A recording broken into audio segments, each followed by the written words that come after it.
Wow. Ah, slightly cold air has my cheeks all sort of like red. Okie dokie. So, today I am throwing away probably about $300 worth of food because my refrigerator freezer in my garage here that someone gave away for free this summer. Nice people. I'm sure they wanted it to work. It died. And so now my food's spoiled. But here's the thing, is that I think a lot of times we need to keep in mind that bad things can be a blessing as much as a good thing. So a few weeks ago, my housemate had been, isn't that beautiful? I just want you to see all those beautiful trees in the back. Yay, so pretty. Look at that, so pretty.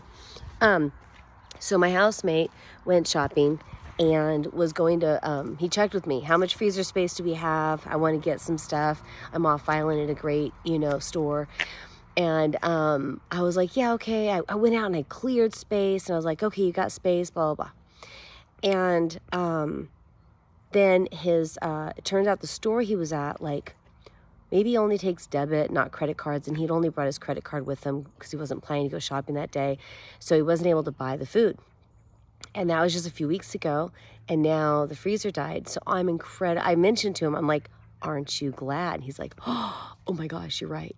Because if he'd bought a bunch of food, I'd be feeling horrible. And as the person who owns the house that he rents from, I'd be writing him a check or handing him cash to pay him back for his food lost.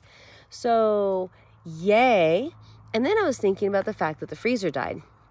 One of the things that I've done for the past 21 years in particular, living on an island in particular, where you know that there can be an emergency, there can be an outage, and you want to be able to have enough food in the house. Really, the idea is 3 months of survival food. Right now, I don't disagree with that. I'm not against that idea at all, but I'm now no longer the homemaker of a house with a husband, 2 dependent children, my mom living with us off and on, and I'm in a different place. I'm just me now. I have 2 adult kids that can take care of themselves, and I'm like, oh, okay. So, this thing dies, and I'm like, well, you know what?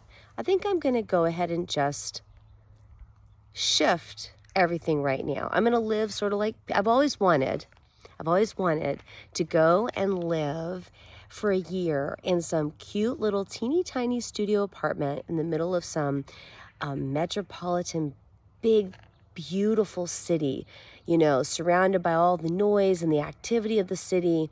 And also usually those apartments have really small little refrigerators, and people typically go out every week and they go and they get the food they need for the week or for the day, and they come home and they cook with fresh ingredients, and they cook whatever it is that they saw in the market, and they don't have a giant, pantry. I've spent years preserving food. It takes a lot of time. And when you're part of a partnership where one person says, I will go work for complete strangers and I will give all of my work energy, 35, maybe 40 hours a week, because we were lucky here with no commute, to complete strangers.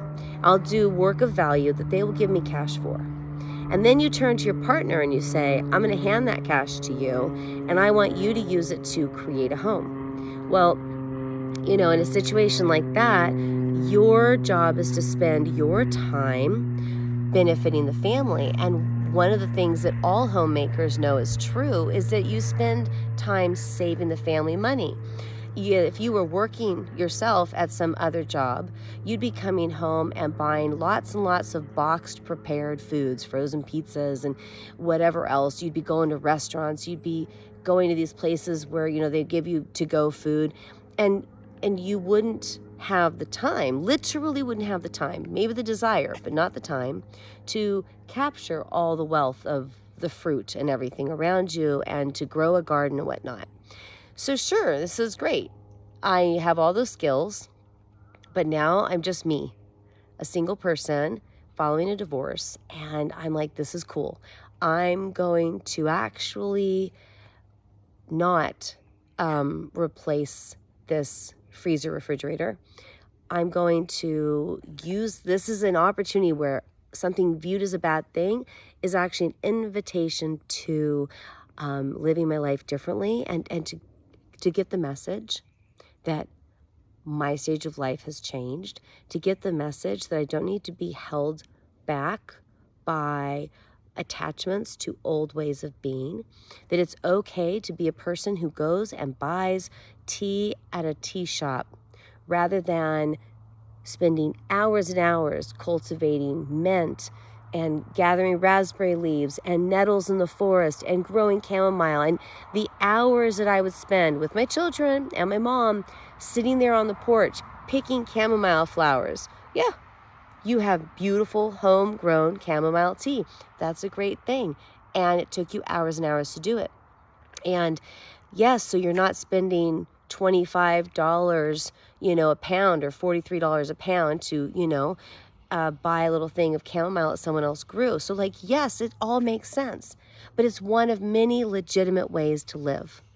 And so I'm like, oh, because I have all these recipes that I've been seeing that I want to do. And sometimes I feel like I shouldn't go to the store and buy the 8 ingredients that I need to make some awesome recipe. I just saw, someone cooking on a social media video, because I feel like I should be eating the food out of the pantry, or I should be using the food in the freezer. Well, that's all going in the garbage. And so it's actually liberating in a way. I think I can have more diversity and more freedom and have more fun in the kitchen, and plan out this week, on the weekend, what ingredients am I going to buy? What am I going to cook? And then I'm going to eat that week, for lunch and dinner during my work week. So there's all these benefits. And I just want to remind everyone, remember that every time a door closes, a bunch of windows have just opened. And that is so true. Okay, I'm going to go throw away rotten meat and an octopus that I hadn't eaten yet. And I'm really sad about the smelt. I bought a whole bunch of smelt during the 1-month window that they're available. And I was planning to have a big party where you take these little fish and you gut them, chop the heads off, and then you batter them and you bread them and you deep fry them, and you basically make homemade fish sticks that are a full fish. Well, oh well. Okay. Have a great day, everyone. Bye.